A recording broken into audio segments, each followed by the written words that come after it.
As I was saying, Robin, I feel like my voice doesn't have character. You know what I mean? Like, okay, if you listen to people like John Mayer or John Legend, like their voice, on top of having like tune, also has this kind of character to it. I don't know what it is. I've been singing since I was a kid, and I just no matter how, and I've sung all kinds of music. Right? I've done everything. Choir. I've done rock, pop, Yeah, but like, funk stuff as well. what do you mean by character though? Like, uh, Like okay. If I were to sing, do you associate that voice with something special? Like, okay, I'll give you an example. Now, you associate, a lot of people associate John Mayer, for example, his voice with this kind of raspy baritone kind of vibe, right? Very soothing, right. very mellow, very soulful. If you listen to someone like Ed Sheeran, for example, there's that kind of angst in his voice. So you mean like there has to be something defining about the vocal that pierces through the instrumental in a way that it sounds central to the track. Yeah, pretty much. Like, I Yeah. don't see that in my voice. Like, sure, I can sing. I've been singing for, at this point, what, but pretty much my entire life. So Yeah, I I've can been attest to singing and that. I can carry it. Yeah. Yeah. And but the thing is, I feel like, so maybe it's to do with the kind of approach to singing. Like, okay, so these musicians, right? John Legend. I'm saying it right. John Legend? John, okay. I'm Anyway, not John that Legend, familiar with John Legend, but John Mayer. the dude that sang, what's it? All of me. That's Oh the yeah, song. yeah, Yeah. yeah, that He guy. sang Yeah, yeah, that fellow. yeah. Yeah. Again, That's very the only defining. song of his I know. Same, very defining voice. Yeah, I agree. One hit wonder. No, but No. yeah, yeah. But what about these people?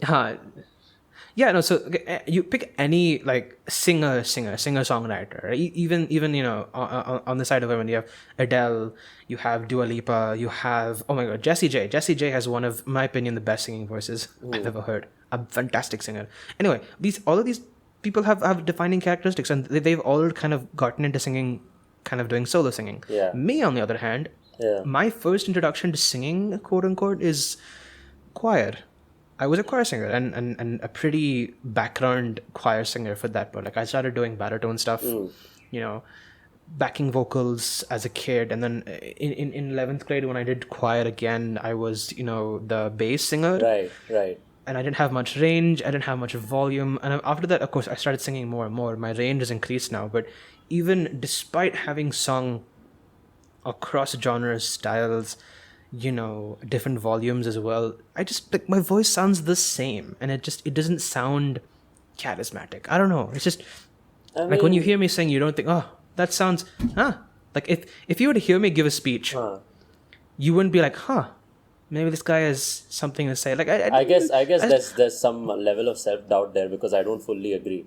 Yeah, like your voice may not. Robin, you flatter me all the Yeah, time. Your opinion is biased. No, okay, fair. Maybe my opinion may be a little biased, but the thing is, I don't necessarily see as choir like being like the origin sort of your singing to be like necessarily a bad thing, because the fact that your vocal is not centric, like does not have a defining feature, as you put it, like even that kind of vocals has a place. Like, for example, post rock tracks that I listen to, there the vocalists like try to blend with the instruments. It's kind of reminiscent of the Enchant track that you had released called Dreams Untold, wherein like your voice sounds like one of the instruments. It's not at the center of the track, but it really has that ambient feel to it. And I genuinely enjoy tracks like that. Like, if you listen to artists like Hammock, or maybe she will, maybe some maybe she will tracks, the rare tracks in which there would be some vocals. Yeah, there's like one track with vocals. Even that's like pretty prominent. Like, that's like that particular track is centered around the vocals, at least I feel. Yeah. No, but I get your Hammock, point. Like, if obviously, you listen to Hammock, or if you listen to there's another artist I was thinking of when I was talking about maybe like actually I'm blanking out with the artist, but I'll link it to. I know a few. I can think of a few songs where the vocals aren't a standout feature, but like it's like, okay, I've been writing instrumental heavy stuff. Sigur Rós, yeah, that's who I was thinking about. SIGURROS. He's like, I think from some Scandinavian country, I guess, and he's blind. He's like visually challenged as well, and Okay. he's like, they actually, the whole band, right? They actually, sorry, I'm sitting with my guitar. The whole band actually As usual. sings in a language that they have made. Like it's not a real language, but like it sounds like some old ancient kind of Oh, language. wow. Yeah, but like even their vocals, if you hear, it's very very much like the kind you're talking about. Like very. Yeah, I know. See, I know you're talking about, and there's obviously like a space for that kind of vocal, but I've been doing it my entire life, and it's very backgroundish, and it's just like you pick up more than the voice, you pick up the tune, right? Like I've done this. So I wrote a song. For those who might be curious, I released an EP last year, December, and one of the songs in that EP it's called Say Something. In that track, I have recorded like this is a recording of me humming, Oh but yeah. it's like very kind of it's very kind of spaced out. It's very kind of backgroundish, and it's you hear the tone or the tune more than you hear my voice. Yeah. Because I've auto-tuned the crap out of it, but also because like it's just meant to be that way. So I feel like my voice just naturally inclines towards that kind of singing, and it sucks because lately I've realized that I enjoy singing a lot, and I've spent a lot of time doing instrumental stuff, and I've kind of neglected the vocal aspect of things, and it's kind of I don't know. I feel like maybe I should have focused a bit more on singing like practice as opposed to What trying to do about everything Just at Stop once. Caring though? Like there, your Yeah, vocal but is still relatively, in comparison to your other songs, is more can I centric. be honest? Yeah. I feel like I sound like a kid. I genuinely. What? I think it's okay. It's one of my favorites. It's probably my favorite, if not one of my favorite songs like that I've written. But I genuinely sound like a kid. I just no, no. Feel free to have a different opinion. In fact, I recommend listening to the song. It's on Spotify. Just search up Can't Create, CANTKREATE on Spotify and check out my EP. Thanks a lot. It's got some nice commentary in there as well, which is kind of cool. But the song itself is I love it because it's one of the first proper vocal songs I've written, right? And it's got like proper lyrics, and it's a vocal centric song in general, and the instrumentation also, it's completely with voice.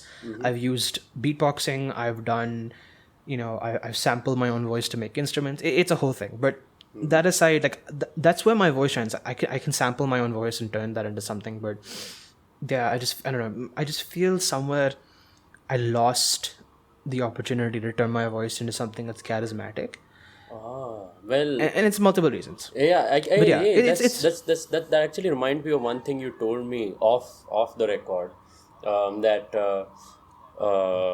like you are now starting to embrace simplicity in music, in the sense that all this while you've been a producer, all this while you have like sort of dabbled with a lot of effects, you have added like sort of so many layers to your tracks, like mostly all your tracks, when people listen to it, like they'll see that there are so many layers of instrumentation to it. Like it's a very filled, like in a sound spacing kind of way, in a soundscaping kind of way, it's like very filled. It's very filling that way. But now you're embracing minimalism. Like you kind of were very enamored by John Mayer's latest solo tour, wherein like he's just touring with his acoustic guitar and he's singing songs. Like it's just him with his acoustic guitar, and that's it.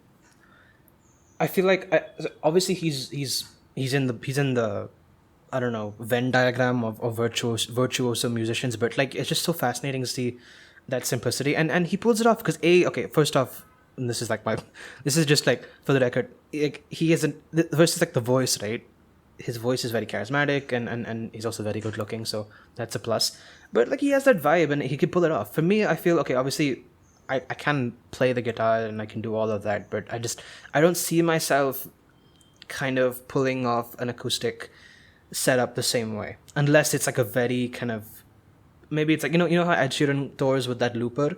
Oh, Like he if you see Ed Sheeran's live concerts, he kind of he brings a looper on stage and he'll create instruments like percussive stuff as well as instrumental stuff. hey, that's quite cool. I didn't know he did using- that. Yeah. I didn't know he did that. Check out his he has a live performance of Castle on the Hill, which is my favorite Ed Sheeran song, by the way. Please link one it. of the less known.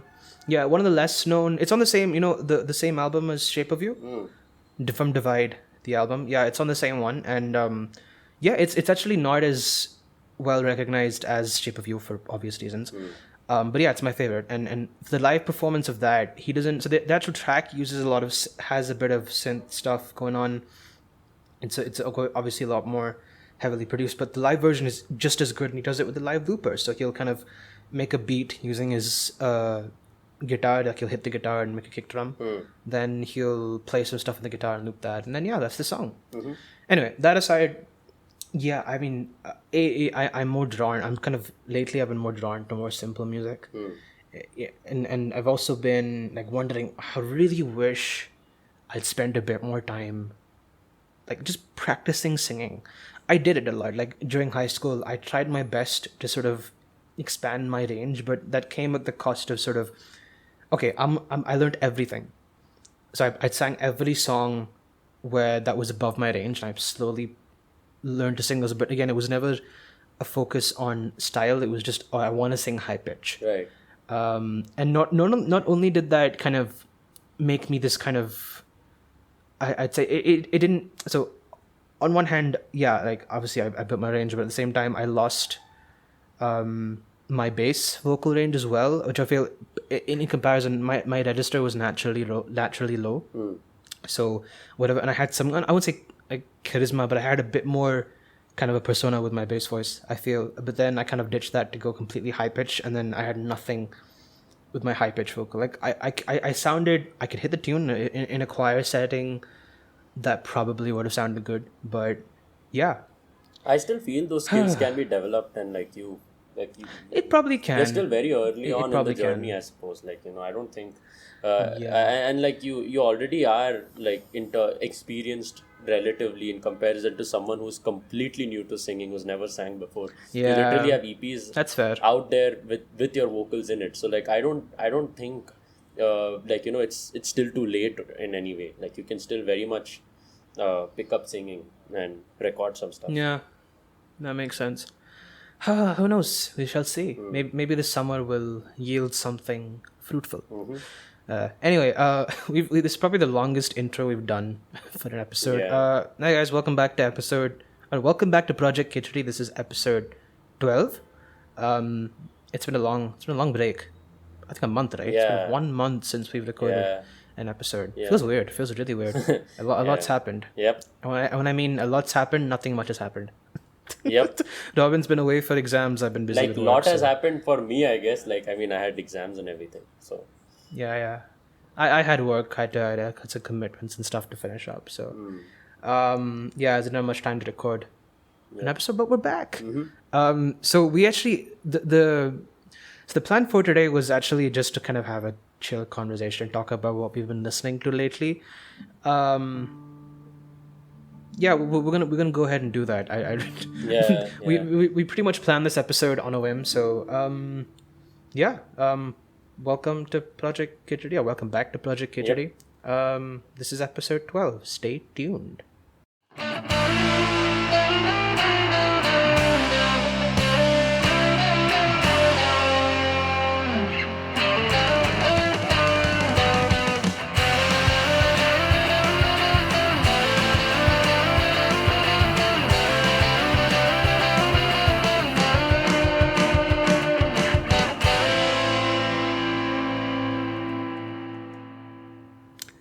Okay, so Robin, do you want to take this one? Yeah. Sorry, I thought I was gonna say something, then I blanked. No, it's okay.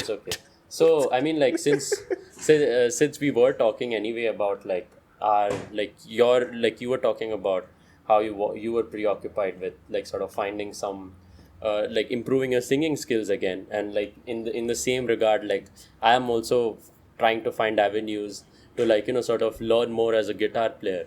And like what's the best method of like sort of improving any skill in music than to like sort of listen and seek inspiration from the artists around you, right? So I mean, like we have as aspiring musicians, we also listen to a lot of music naturally, and we just wanted to share what is in our playlist, in the sense like what you've been listening to lately. That's pretty much. I'll be honest, like I've kind of been on a bit of a it's general hiatus from music. Like I've been listening to stuff, but not as often, and it's kind of been varied. So I think I'll just start. We'll start with mine, and then we can go to yours. So lately, I've been.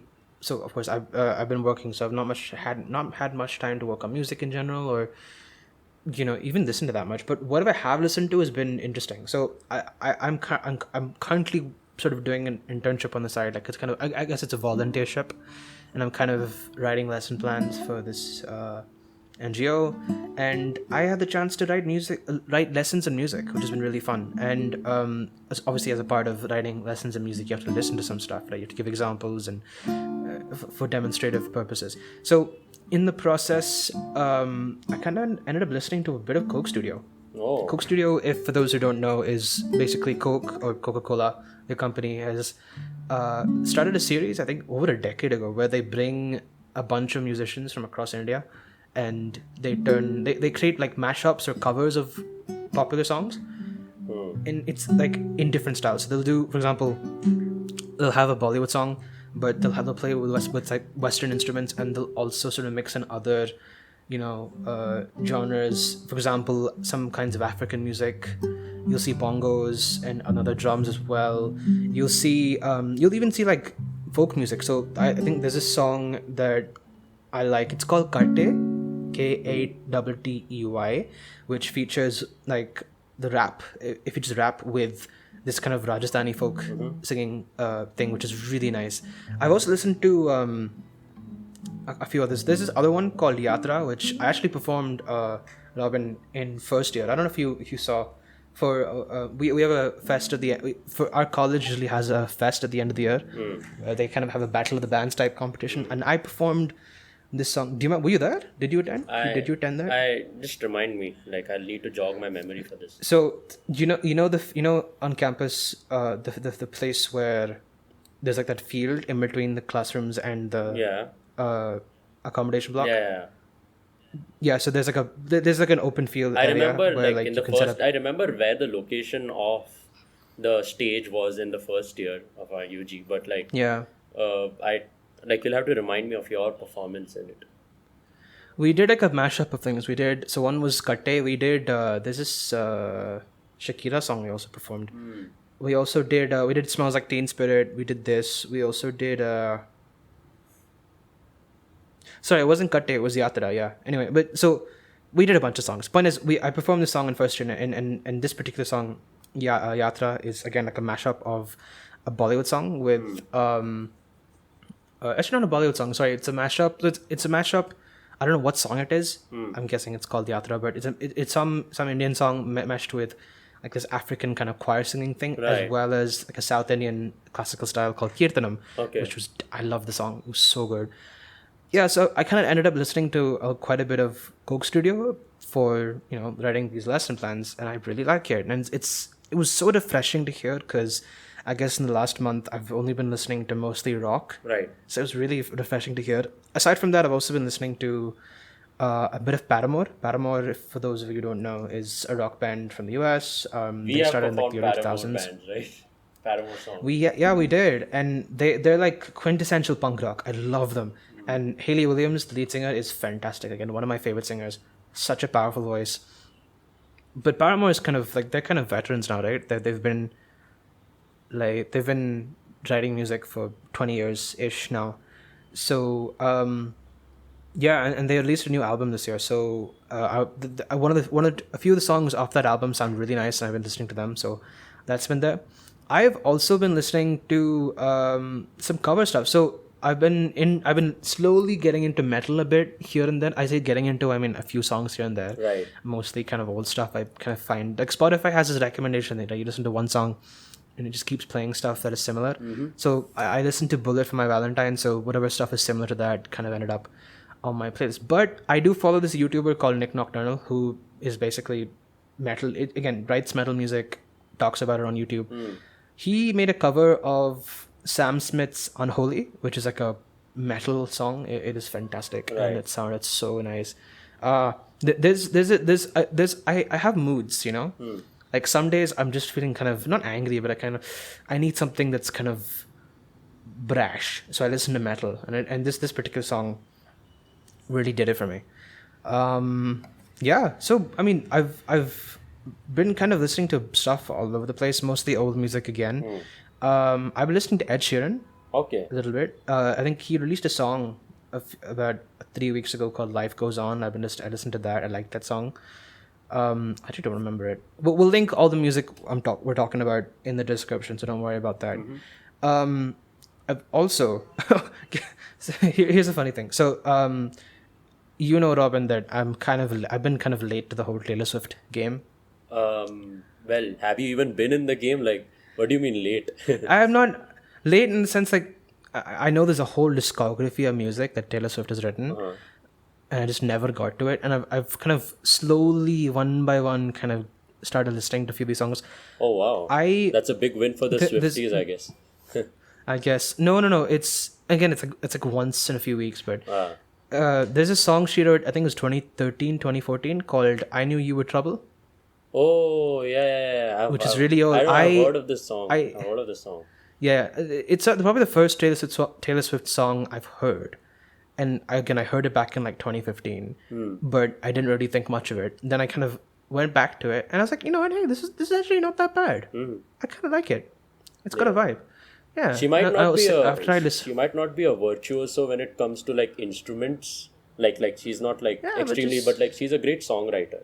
Like songwriting is a very different skill.